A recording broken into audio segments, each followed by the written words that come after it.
பரமஹம்சரின் சரித்திரச் சுருக்கம்.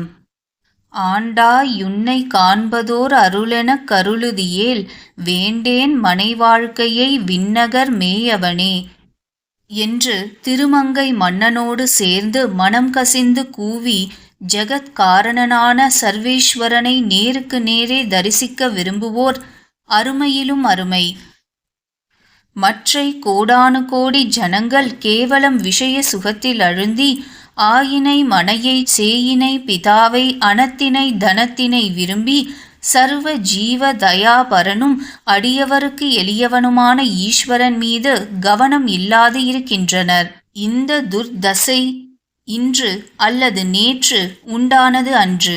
உலகம் தோன்றிய காலம் முதற்கொண்டே, அதாவது ஈஸ்வரன் ஜன சமூகத்தை சிருஷ்டித்தது தொடங்கியே ஏற்பட்டு உள்ளது. அவ்வக்காலங்களின் உலக சரித்திரத்தை ஆராய புகுவோமானால் இவ்விஷயத்திற்கு ஏராளமான சாட்சியங்கள் கிடைக்கும். உலகத்தில் பாபம் நிறைந்ததை சகியாமல் பூமி தேவி ஈஸ்வரன் முன்னர் சென்று பாபிகளை தன் அகத்தினின்றும் அகற்ற வேண்டும் என முறையிட்டதாக நாம் படித்துள்ள கதைகளெல்லாம் மேற்கூறிய விஷயத்தை விவரிக்க வந்தனவேயன்றி வேறல்ல. அவதார புருஷர்கள், ஆச்சாரியர்கள் என்று நம்மால் கொண்டாடப்படும் மகான்கள் அனைவரும் இப்படிப்பட்ட துர்தசையை கூடுமானவரையில் நிவர்த்திக்க வந்தவர்களே ஆவர். புற்றீசல்கள் போல் ஒன்றின் பின் ஒன்றாய் தேவதைகள் தோன்றுகிற இக்காலத்தில் மனிதனுடைய காலம், புத்தி, முயற்சியெல்லாம் அத்தேவதைகளை பூர்த்தி செய்து கொள்வதிலேயே பெரும்பாலும் கழிகின்றன. ஆகவே அவனுக்கு ஈஸ்வரனிடத்தில் பக்தி செய்வதற்கும் ஆத்ம விசாரணை பண்ணுவதற்கும் சாவகாசம் கிடைக்கிறதில்லை.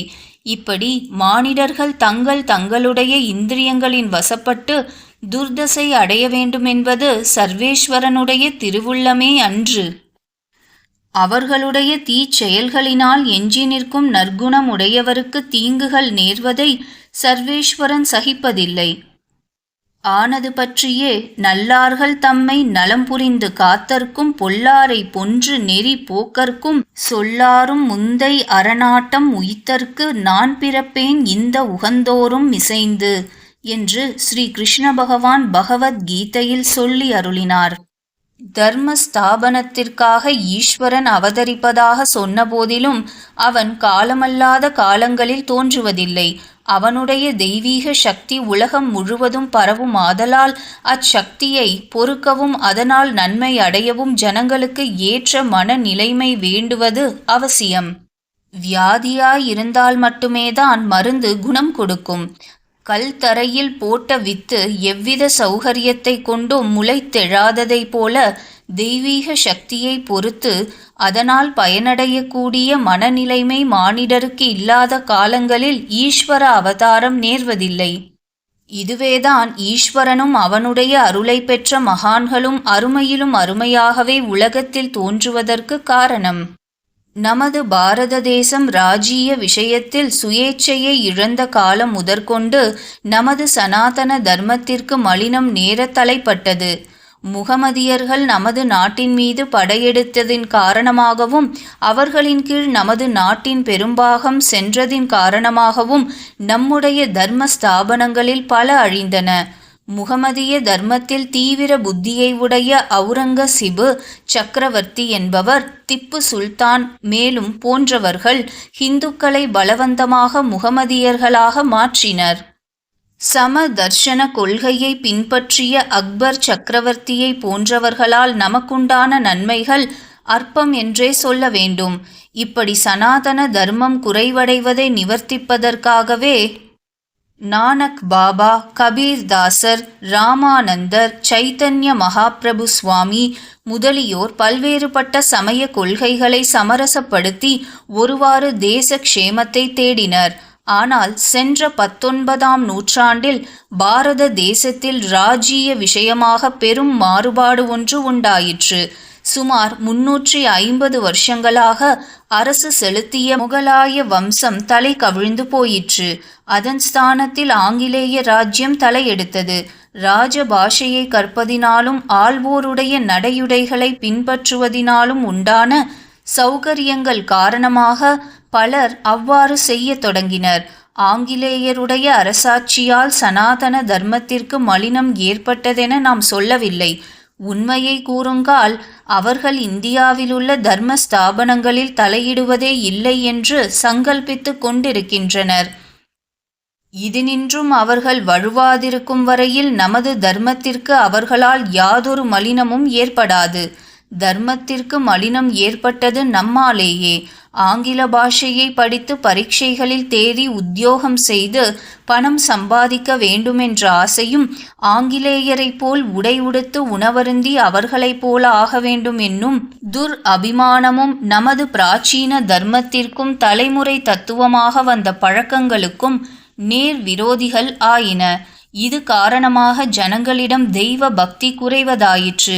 தர்மத்திற்கு விரோதமான குற்றம் குறைகள் காணப்பட்டன. தர்ம ஸ்தாபனத்திற்காக அவதாரம் நிகழ வேண்டிய காலம் இதுவென சிகித்சகனான ஈஸ்வரன் திருவுளத்திற்பட்டது. ஆகவே அவன் ஸ்ரீ ராமகிருஷ்ண பரமஹம்சரென பிற்காலத்தில் கொண்டாடப்பட்ட மகானாக திரு அவதாரம் செய்தருளினன். புண்ணிய பூமியாகிய நமது பரத கண்டத்தில் வங்க தேசத்திலே ஹூக்ளி ஜில்லாவைச் சேர்ந்த காமாபுகூர் என்னும் சிறு கிராமத்தில் ஸ்ரீ ராமகிருஷ்ண பரமஹம்சர் சகாப்தம் 1756 வருஷத்தில் மாசி மாதத்து பூர்வ பக்ஷத்து த்விதியையில் கிபி 1836 வருடம் பிப்ரவரி மாதம் 17ஆம் தேதி அவதரித்து அருளினர். இவரது தாய் தந்தையர்களின் பெயர் முறையே சந்திரமணி தேவி, க்ஷுதிராம் சட்டோபாத்யாயர் என்பன. க்ஷுதிராமின் பூர்வ கிராமம் காமார்புகூருக்கு 3 மைல் தூரத்திலுள்ள டேரி என்னும் சிற்றூர். அவ்வூர் அதிகாரி ஒரு சமயம் நமது சட்டோபாத்யாயரை தனக்கு அனுகூலமாக நியாயஸ்தலத்தில் உண்மைக்கு மாறாக சாட்சி சொல்ல வரவேண்டுமென நிர்பந்தித்தான்.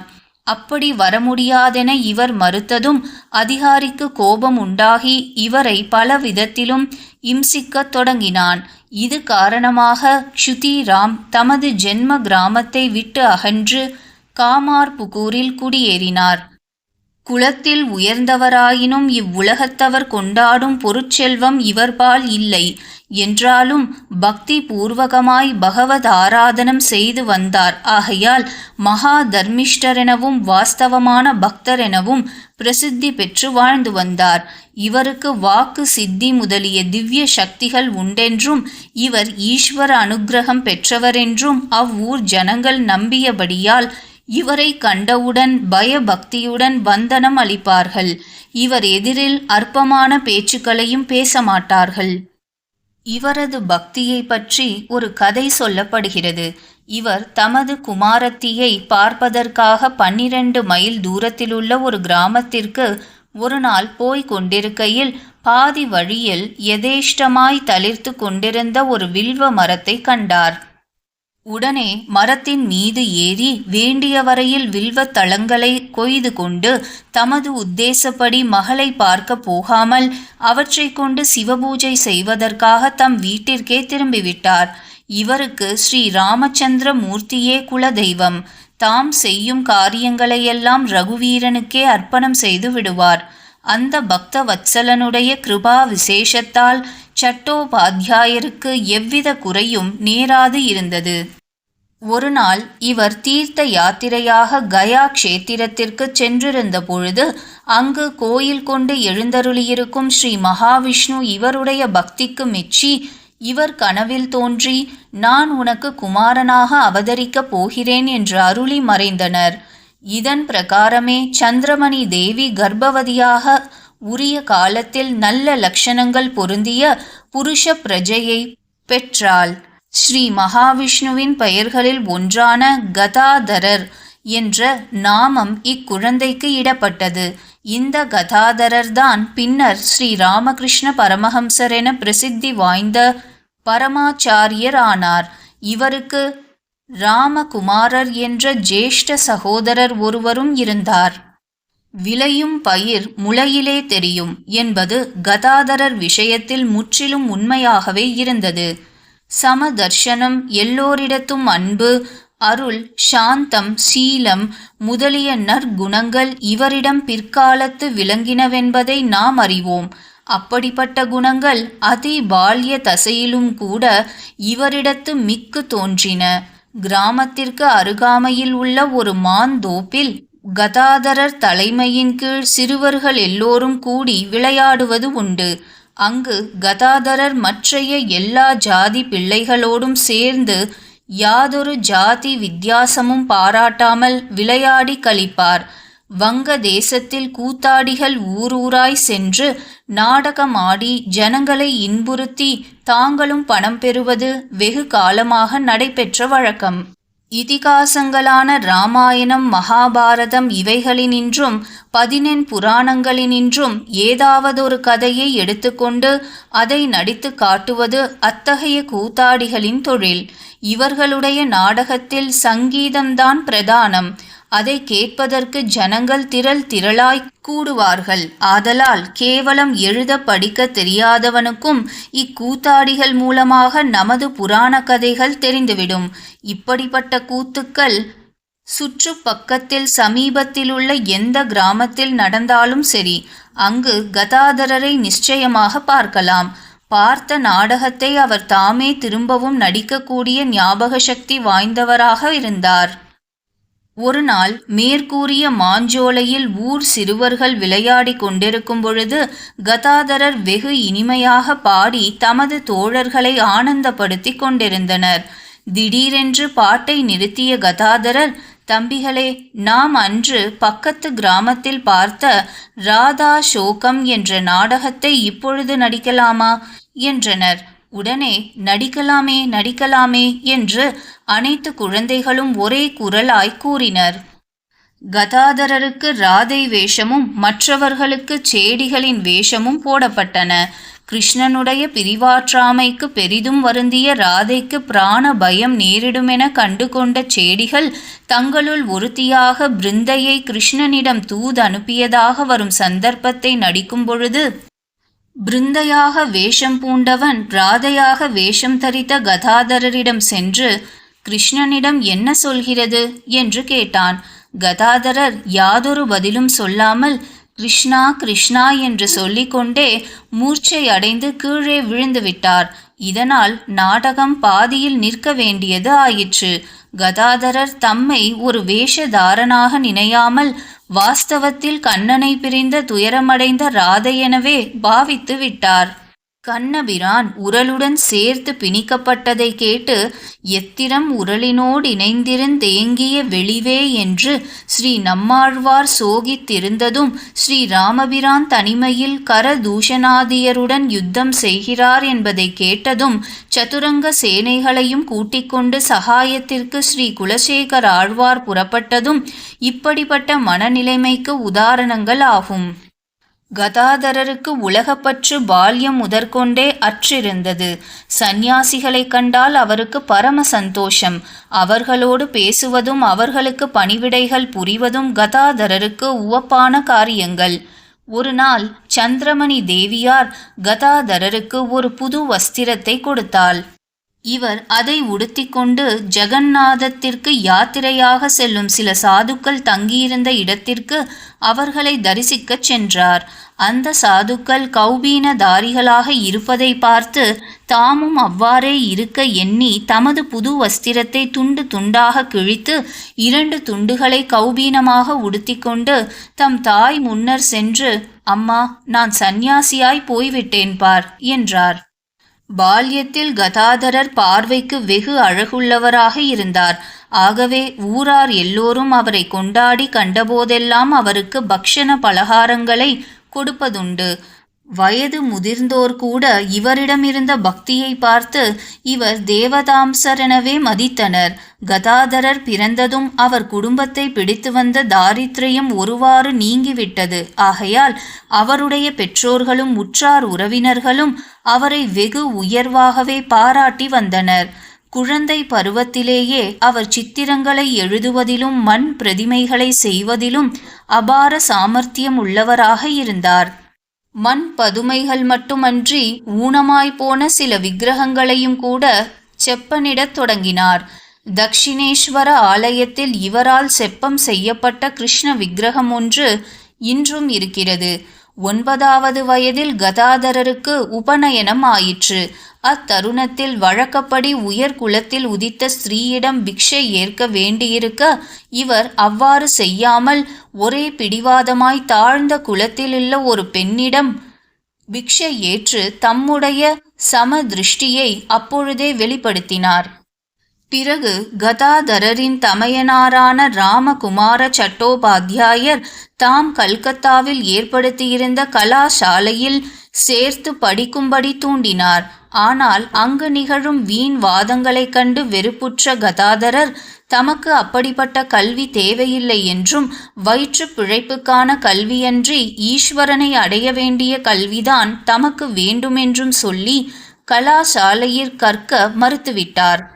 அக்காலத்தில் கல்கத்தாவிற்கு வடக்கே 5 மைல் தூரத்தில் உள்ள தக்ஷிணேஸ்வரம் என்னும் இடத்தில் வெகு பொருள் செலவிட்டு ராணி ராசமணி அம்மாள் காளி தேவிக்கு நேர்த்தியான கோயில் ஒன்று கட்டுவித்தாள்.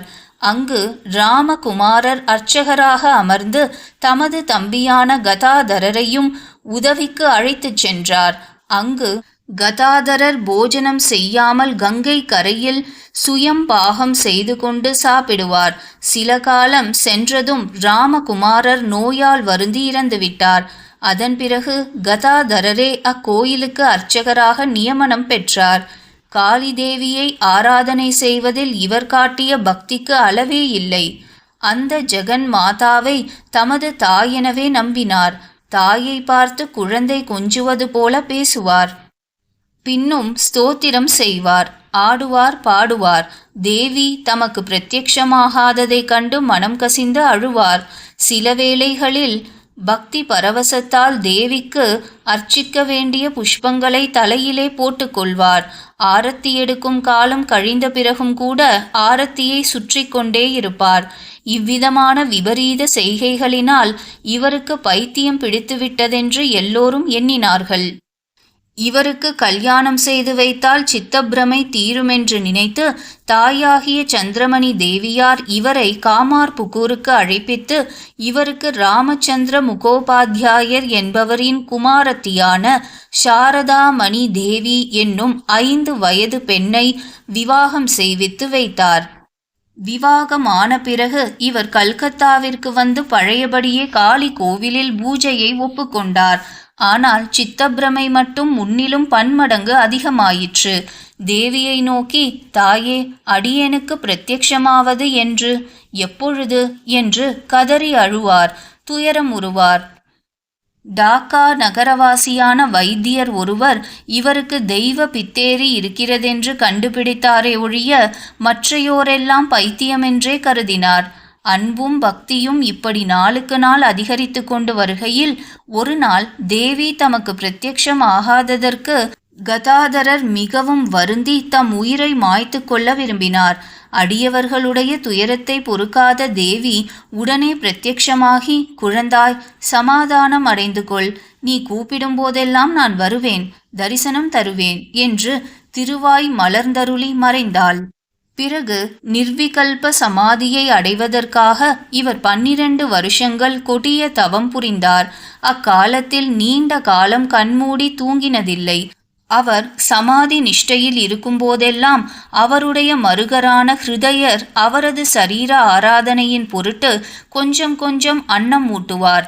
சில வேளைகளில் நமது கதாதரர் தாழ்ந்த ஜாதியர் வீடுகளில் நுழைந்து துடைப்பம் எடுத்து பெருக்கிக் கொண்டே, தாயே, நான் பெரியவனென்றும் பிராமணனென்றும் இவர்கள் ஈன ஜாதியரென்றும் எண்ணுகிற மனோபாவம் என்னிடம் இருக்க வேண்டாம்.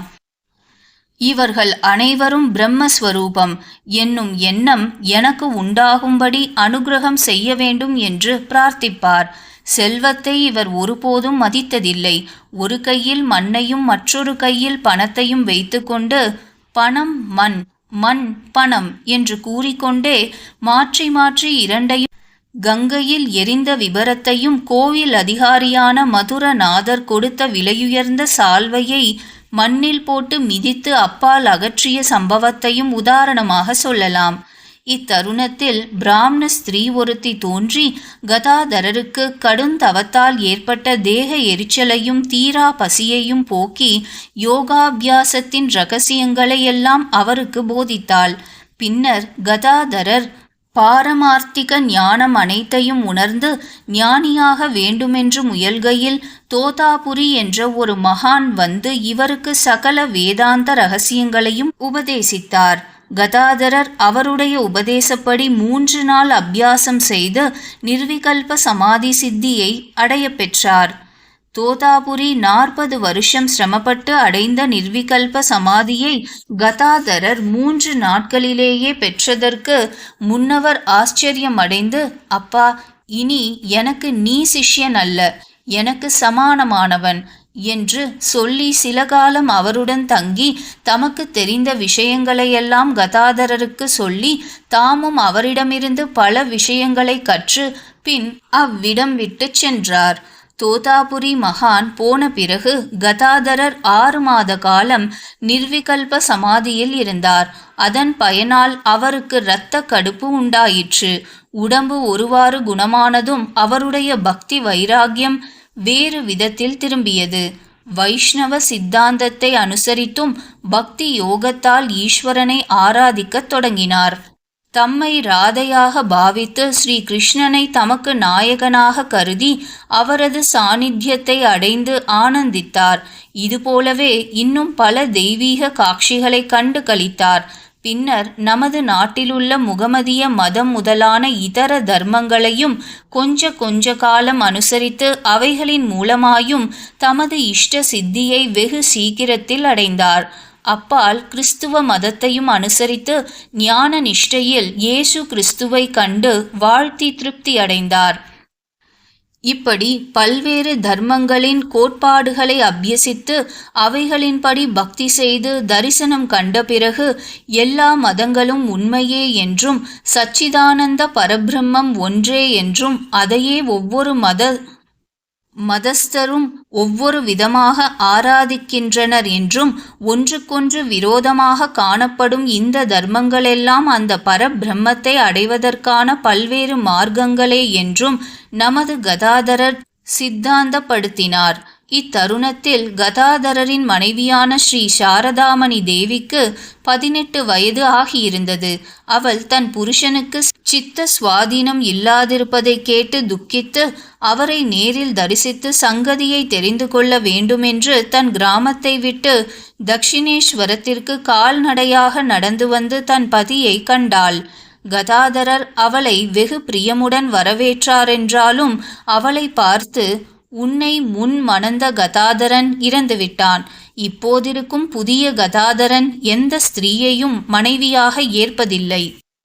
உன்னிடம் ஜெகன்மாதாவான காளிதேவியின் ஸ்வரூபத்தை தவிர வேறொன்றையும் அவன் காணவில்லை என்று சொன்னார். அவரது கருத்தை அறிந்த சாரதாமணி தேவியும் அவருக்கு பணிவிடை புரிந்து கொண்டு அவர் அருகிலேயே இருக்க மட்டும் அனுமதி தர வேண்டும் என்று கேட்டு பெற்று அவருக்கு வேண்டிய உபச்சாரங்களை செய்து கொண்டும் அவர் உபதேசித்து அருளியபடி நடந்து கொண்டும் காலம் கழித்து வந்தாள்.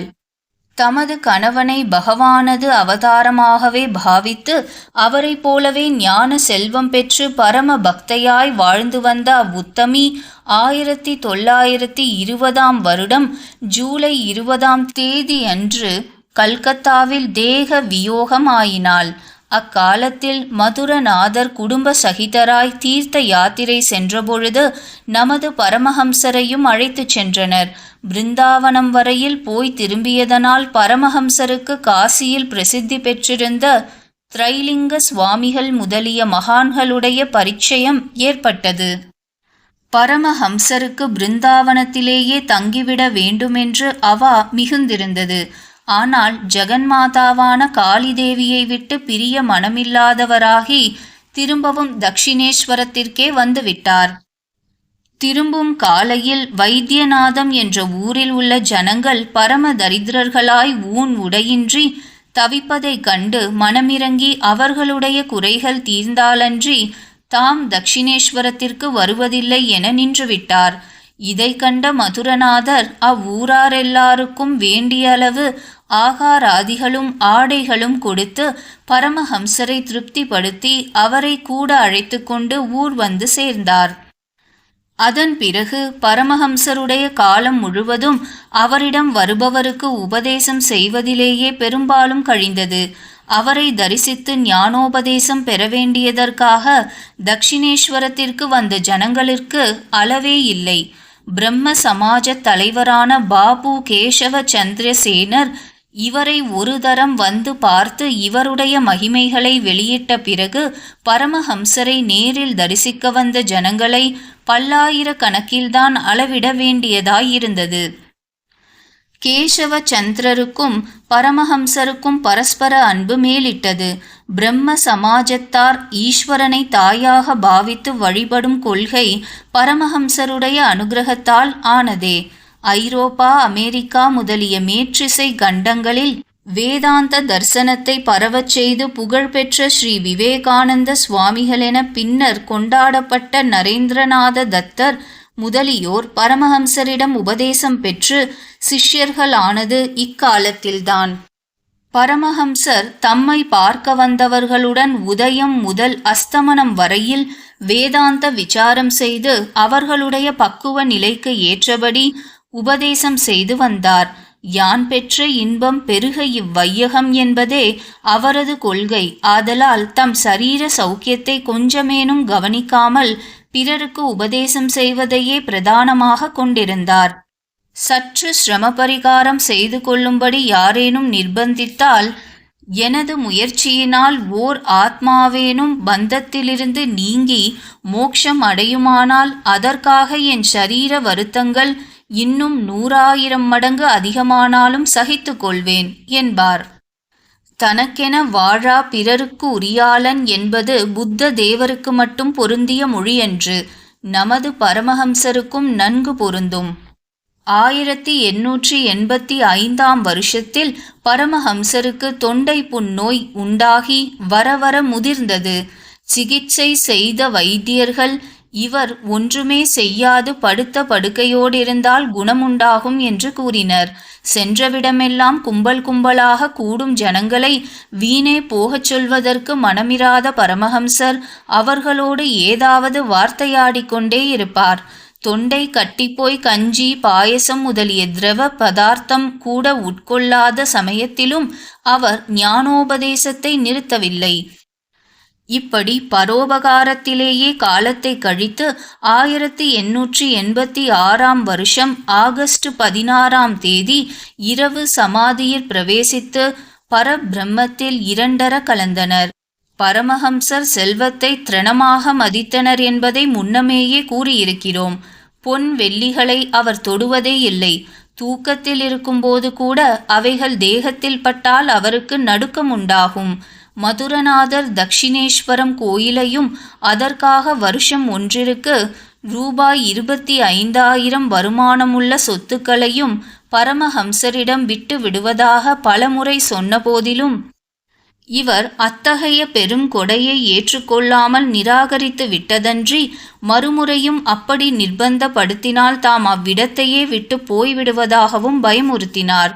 பரமஹம்சர் உத்தம யோக சித்திகளை பெற்றிருந்தும் அவற்றை வெளிப்படுத்தி புகழ் பெற வேண்டுமென்று கருதவே இல்லை. தாம் செய்த உபதேசங்களிலும் சித்திகளை பிறருக்கு காட்டி அவர்களுடைய புகழை நாட வேண்டாமென்று யோகாபியாசம் செய்வது பிரம்மத்தோடு இரண்டர கலப்பதற்கேயன்றி பாமர ஜனங்களுக்கு வினோதம் உண்டாக்குவதற்கு அன்று என்றும் அடிக்கடி போதித்து இருக்கின்றார். அவர் சமாதியில் இருக்கும்போது தமது சரீரத்தையும் உலகத்தையும் முற்றிலும் மறந்திருப்பார். ஒரு சமயம் அவர் சமாதியில் இருக்கையில் சமீபத்தில் இருந்த அக்னி குண்டத்தில் விழுந்துவிட்டார். என்றாலும் அதை உணரவில்லை. சிஷ்யர்கள் வந்து சிகிச்சை செய்த போதுதான் தமது தேகம் வெந்து போனதை தெரிந்து கொண்டார். மற்றொரு சமயம் அவர் கால் நழுவி கீழே விழுந்ததனால் கையில் காயம் உண்டாயிற்று. தெய்வத்தை பற்றிய சம்பாஷணை நேரும் பொழுது இவர் சமாதியில் ஆழ்ந்து விடுவார். ஆதலால் வைத்தியன் கட்டிய கட்டு அவிழ்ந்து கை மறுபடியும் காயமுறும். இப்படியாக அந்த அற்பமான காயம் ஆறுவதற்கு 6 மாதங்களுக்கு மேல் சென்றது. பரமஹம்சர் மனித ரூபமாய் அவதரித்த ஈஸ்வரன்தான் என்பதற்கு சந்தேகம் இல்லை. அவர் கல்வியில் தேர்ந்தவர் அல்லர். சமஸ்கிருத ஞானம் கிடையாது. தாய் பாஷையாகிய வங்க பாஷையிலும் தகுந்த பாண்டித்யமும் பெறவில்லை. என்றாலும் அவருடைய உபதேச மொழிகள் தவிக்கும் மனத்திற்கு சாந்தத்தை கொடுக்கின்றன. அவ்வுபதேச வாக்கியங்கள் சூத்திரங்கள் போல திட்ப நுட்பம் செறிந்து விளங்குகின்றன. இவை வேதங்கள், உபனிஷத்துக்கள், தர்சன சித்தாந்தங்கள் முதலியவற்றுக்கெல்லாம் வியாக்கியான வடிவமாய் நின்று அவற்றின் சாரங்கள் அனைத்தையும் எளிய நடையில் யாவரும் தெரிந்து கொள்ளும்படி அமைந்திருக்கின்றன. ஷோபன்ஹாயர் என்னும் ஜெர்மானிய தத்துவ ஞானி உபனிஷத்துக்களை பற்றி பேசுகையில், அவை எனது வாழ்நாளுக்கு ஒரு ஆறுதலாக இருக்கின்றன. எனது அந்திய காலத்தும் அவை எனக்கு ஆறுதல் அளிக்கும் என்று சொல்லியிருக்கிறார். பரமஹம்சருடைய உபதேச மொழிகளுக்கும் இப்படிப்பட்ட குணம் உண்டு என்பதை நாம் தனித்து சொல்ல வேண்டியதில்லை. எனது அம்சமே ஜீவலோகத்தில் என்றுமுள்ள ஜீவனாகி இயற்கையில் உள்ளவனாகிய மனதுட்பட்ட 6 இந்திரியங்களையும் கவர்கிறது. காம, குரோத, லோபம் ஆகிய இம்மூன்றும் ஆத்ம நாசத்திற்கு ஏதுவாகி நரகத்தின் 3 வாயில்கள் ஆகும். ஆதலால் இம்மூன்றையும் விடுக. ஓ அர்ஜுனா, இம்மூன்று இருள் வாயில்களினின்றும் விடுபட்டோன் தனக்குத்தானே நலம் தேடிக் கொள்கிறான். அதனால் பரகதி அடைகிறான். இது கீதாச்சாரியனின் வாக்கு.